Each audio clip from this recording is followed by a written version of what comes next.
Welcome back to video 2 in this 3-part series. I'm Eliza, your guide through this whole daughtering journey.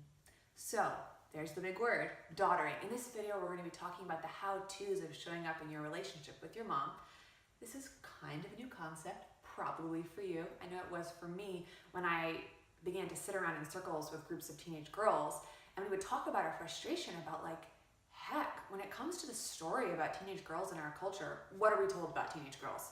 We are bratty, selfish, fashion and internet obsessed, usually.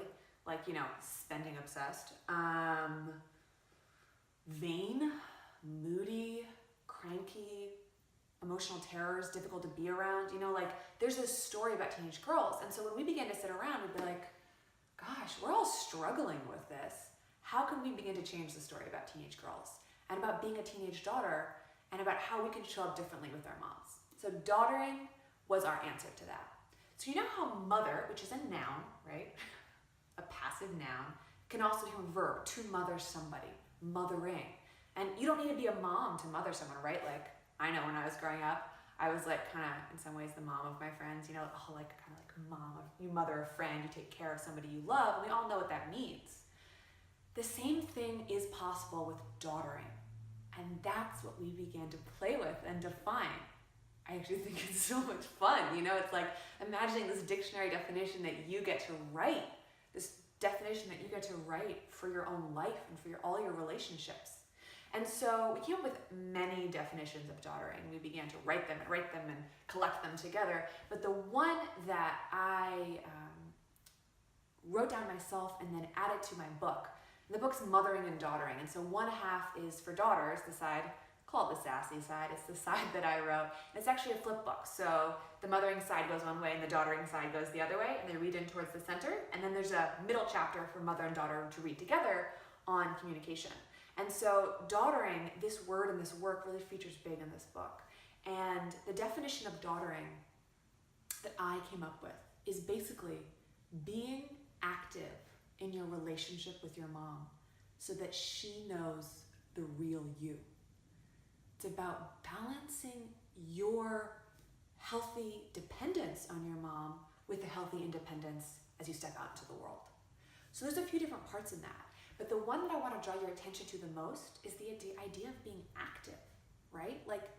Showing up actively in our life. And one of the things I like to say is that, we've all watched a lot of romantic comedies, like rom-com movies, right? You with me? And in those relationships happening in those movies, goofy example, stick it with me, this is kind of my thing, goofy examples are a little bit of Eliza MO.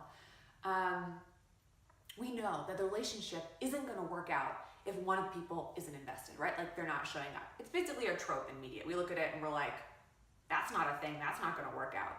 The same is true in a mother-daughter relationship.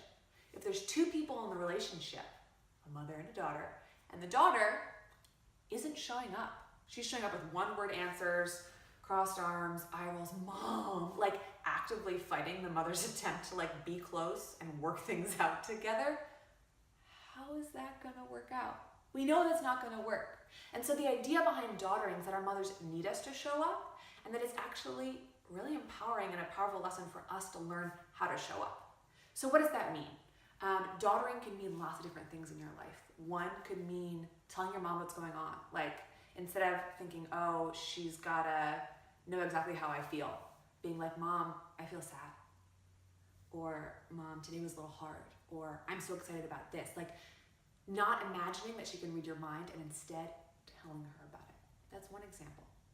Another thing might be that there's something that your mom's doing that you don't like so much. That's kind of hard in the relationship. Maybe she's not respecting your privacy in one way, or she's made a certain kind of mistake. Maybe she tends to show up really late to pick you up. And a way of daughtering, instead of throwing a tantrum about it, right, which would be the way a little girl would deal with it, as a young woman who's becoming active in the relationship would go, hey Mom, there's something I want to talk to you about. It really makes me feel sad, frustrated, I'm not, you're not really thinking about me when you show up late, consistently, week after week to pick me up from rehearsal or practice or whatever it is, my friend's house. Can we talk about that? How can we find a better way to do this? Because This is how it makes me feel.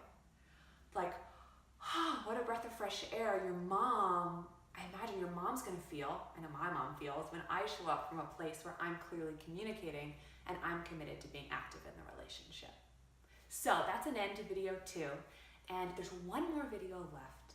And in this video 3, we're gonna be talking about how specifically you can be active in your relationship with your mom, and what I find to be the one most common misconception that daughters have about their mothers. See you there.